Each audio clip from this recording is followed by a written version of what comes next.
So I'm not exactly an authority on this, but I am someone who's far beyond a hobbyist. Been studying astrology for 26 years now, if not longer. And I love it that people have been asking me about, or like, oh, the thing that's happening, it just happened tonight.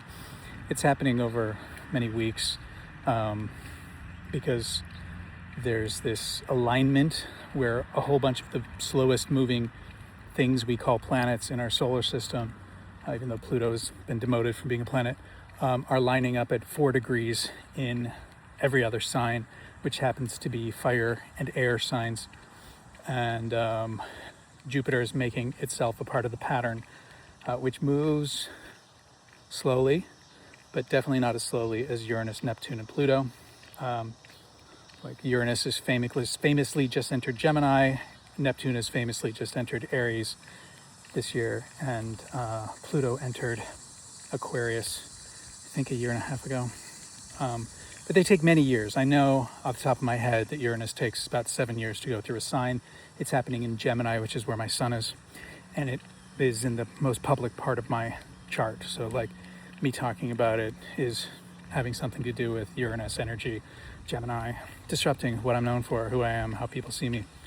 But what is this configuration at 4 degrees that, why are people making a big deal about it? It's very rare for these slow moving planets to arrange themselves in such a numerically auspicious pattern of all of them being at the same degree.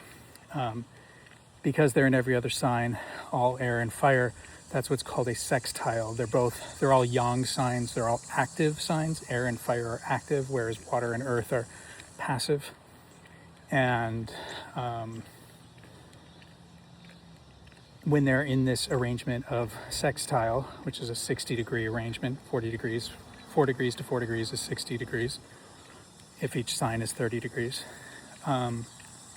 they support each other. They help each other in a beneficial way. In classical Hellenistic astrology, there are aspects, degrees that are considered beneficial. Like this is going to help itself.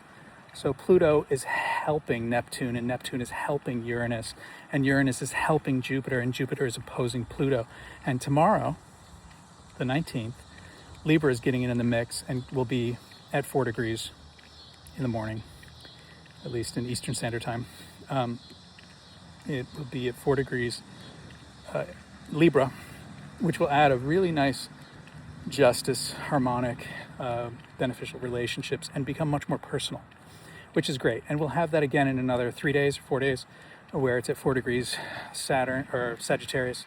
And so if you look at your own charts, if you have the ability to do so, which you do because you have all of human knowledge in your hands, you can find if you have anything at 4 degrees in your chart and see how is it getting in the mix. If it's in water or earth, it doesn't mean it's not configured somehow with this. It will just not be as beneficial. But still, all of this beneficial energy is relating to the greater understanding of society. So what does that mean? It means that this is not necessarily a personal arrangement. The Jupiter in Leo opposing Pluto in Aquarius is personal because it's happening in Leo. Leo is the sun, which is the self, which is the ego structure. And it is the quickest moving planet. It is still one of the outer planets, but it is the greater benefic. It is considered the good luck planet of the zodiac. That does not mean that only good things come from it. It means that what happens from it is for the greater good. And it's one of those situations that sometimes horrible things happen that are for the greater good. On my Jupiter return last year, which is considered to be one of your luckiest times, it only happens every 12 years. Literally on that day, my partner broke up with me. How fortunate for me. How fortunate, the man with none. But what is the story?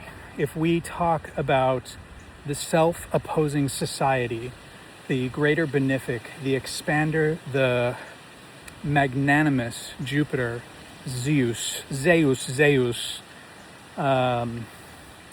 giving permission to Pluto, the god of the underworld, the ruler of Hades, earthquakes, deep transformation, where all souls go when their story is over, in the house, not the house, in the sign of Aquarius, which is the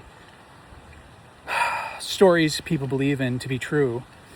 Gemini, which is where Uranus is and where my sun is, and where the son of our illustrious president is in the house, in the side of Gemini. And Gemini is also a sign of stories. But Gemini's like, anything you want to say is totally fine. I mean, there is, whatever's true is just whatever's practical, whatever I can use for my greater advantage. I'm just going to say that's true for now, if that's okay with you. And we're going to say it's true, but you can be ambivalent about it. Like, truth is kind of arbitrary. But in Aquarius, that's not the fact. Aquarius believes in facts. Aquarius believes in history. And so Pluto's there, and it's terraforming, totally changing the stories that people believe in that make society function. There's a lot of things you can look at from other people who are more sciencey or history-oriented astrologers, but they will tell you that the last time Pluto was in Aquarius, blah, blah, blah happened. I believe, if I'm correctly remembering this, that like the Civil War happened I know the Civil War happened when Neptune was in Aries, where it is right now, which only happens every 84 years, I believe. And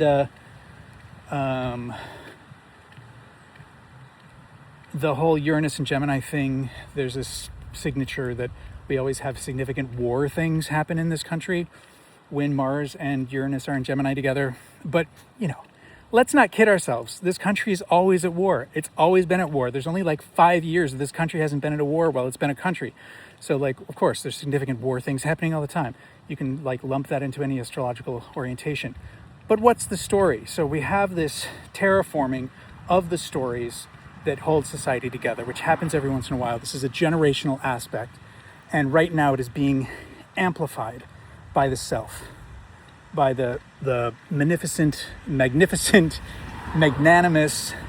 permissive, kingly self, Jupiter, opposing the Lord of the underworld, being helped by the Lord of the sea, Neptune, Poseidon, the dreamer of dreams, the metamorphos, the one who causes change, transformation, inspiration, delusion, addiction, in the sign of Aries, the beginning of the zodiac, the initiator, making shit happen. Fuck all for effects. Fuck all for like thinking things through or paying attention to details. Just make it happen. Helping Uranus and Gemini, the total like Hayoka, lightning bolt, the sky, the father who made love to Gaia and made all these 10,000 things in somebody's myth. In the house, in the sign of communication, how we talk to each other, how we relate to each other, personal, me, you, hi. Can I tell you a story? Helping Jupiter, the sense of self, the expansion of like, yeah, I'm a big deal. In a couple weeks, the South Node's going to move, or is it this week? It's happening this week. The South Node is moving, I think it's the 26th, which is going to be draining that sense of self. It's going to be losing, letting go of, relying on, letting go of. It's not working anymore. This thing you've been doing forever, it's not working anymore. And it's going to hit Jupiter sometime next year. But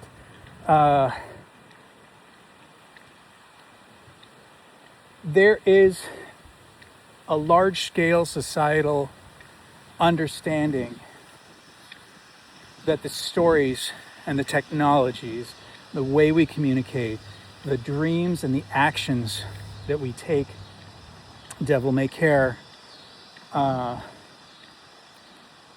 make things happen. It's just a big revolution. Now, you know this, probably, if you're paying attention to anything, which you can't not pay attention to anything.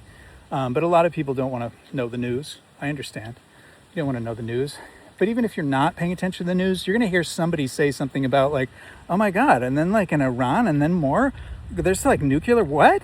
And then there's, do you hear what happened in Gaza again? And then Ukraine, fuck, and then there's this happening. But this is always happening, right? But then there's the AI and the data centers, did you hear it? And the water and the electricity, and everything's changing, everything's always changing. You are holding all access to all of human knowledge in your hand. And some of you may be like watching this with something strapped to your face. And by the time Uranus is done transiting through Gemini, we're probably going to all have things strapped to our face. We never got the things implanted that we were talking about in the 90s, right? but we just carry them around. But still, like having a portal into all of human knowledge, and that now it has a voice. If you just want to talk to it like a person, like you've texted it like a friend, like what if you don't have any friends left? Or if you have friends that don't want to hear what you have to talk about, and you can just text some chatbot that's in 1,000 buildings, you know, ripping up all the electricity and the water and the hard drives and the memory and storage, and, you know, sucking up all the technology and resources so that you can talk to your imaginary friend who now has a voice that could answer any question you want, but is like our illustrious president and all Geminis, making shit up. Some of it's true, some of it's not, but, you know, it's something to talk to, something to talk about. And within a few years, these things are going to be freed. That's what's happening. That's kind of what this thing's about. This voice that's been given to all of human knowledge, personified as Gemini or Charlie or Claude. I call ChatGPT Charlie because it's more personal. These things are now like, you know, they're going to be talking to you in your ears or on your fucking wristwatch or whatever all the time. You can just talk to them. Hey, I was thinking about, I mean, I'm sure some of you do that with Gemini already. I've done it. Put in my AirPods and just walk around and have a conversation. And like, well, what do you think about, But they're going to be freed. They're going to be in devices. They're going to be in bodies. They're going to be in robots. They're going to be like agentic and general. And they'll just be like talking to you. Like when the next iOS comes out, maybe, who the hell knows when they're going to wake up. So that's kind of what this signature, this astrological signature about. It's not a one-day event. It's not a one-moment event. It's not a turning of the page. It's a revolving of the planet. It's a new season in a larger scale of time, an era, an epoch. But it's not just one. It's multiple of these big planets moving into new signs, taking a long time to go through them, changing the way things are happening. This is a stark, it's like it's like if you're driving down the interstate, if you're on one of those road trips have you ever been on one of those road trips that's like 3 days, 4 days, 7 days long? You ever done one of those? I've done 4 months once, you know, those road trips that you're just driving and you see a sign painted on the side of a barn and you're like, thunder, everything's different now. Interesting. I think I should pay attention to that and be aware. This is your wake-up call. Life as you knew it is over. This is a new world. And look, I look like a crazy prophet. So take it from this crazy prophet. That's what this astrology thing that you're hearing about means. It's not happening one day. Something's happening today, something happened yesterday, something happened the day before. There's different sextiles, trines, oppositions that are happening. The moon's clicking through it. Your personal planets are interacting with it. This is a window. And what's most important to be aware of is that it's happening within what we're coming into as an eclipse. The eclipse is going to hit August 12th. I'm going to be in Spain for that. Hey, why don't you come and visit me? Rented a house in the mountains, have a few rooms left, who knows? But that's going to click. That's a day, that's a moment, that's a dramatic event. You could go to Iceland, you could go to Majorca. There's so many things you could do. I hope you get to see it, but you'll feel it anyway. And I feel like making a message about that. So that's what this is. That's me making a message about it.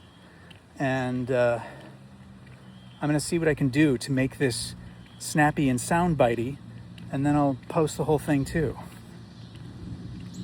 But I've heard people talk about it. A friend of mine paid me a couple $100 to try to translate what this moment in time means. So I have it all in my system. I've been eating it for weeks and digesting it. And this is me vomiting it up in some way that might be useful to you, or at least give you an idea of what you might be curious about and be like, oh, interesting. That's good to know. And I hope it is.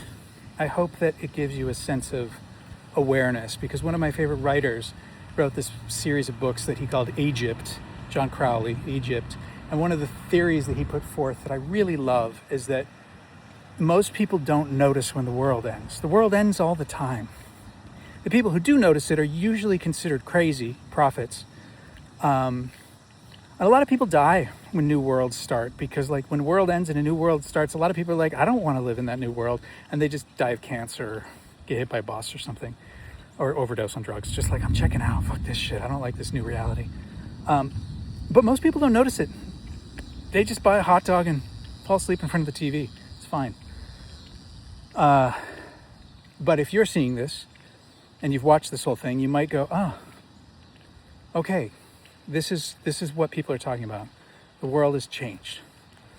The world changes all the time. This year has had a whole bunch of era-defining moments in it. So that's why I'm like, let's take the time to say, like, this year is a threshold year. A whole bunch of things are changing. Lightning striking. Look at that lightning. Listen to that thunder. See the birds flying. And remember, when you have the time to remember that it's time to embrace the new with as much peace and kindness and compassion and grace and groundedness as you can. And sometimes that's not a lot. So if you need to freak out, go ahead and freak out. And I hope for you that you have people that will give you space and hold you through your freaking out. And if you're with someone who can't, then probably get the fuck away from them and find somebody who can.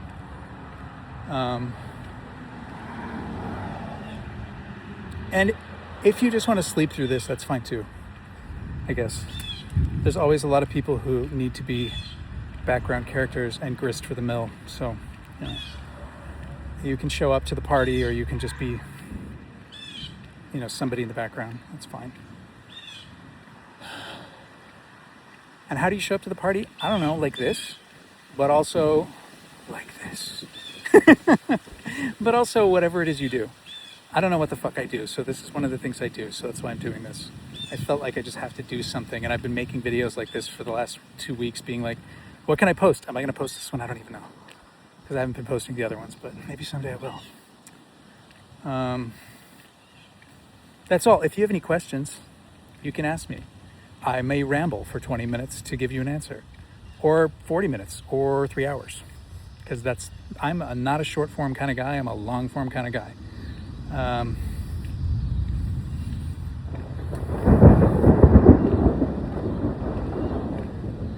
But I'm really appreciating the rain sounds, and pretty soon it's going to downpour, I hope, and then I'm going to take off my clothes and run around naked in the rain, because that's how I embrace the ever-changing experience of time. I get out in it. Okay, I love you, and I love you, and I want you to be well. So thank you for being, and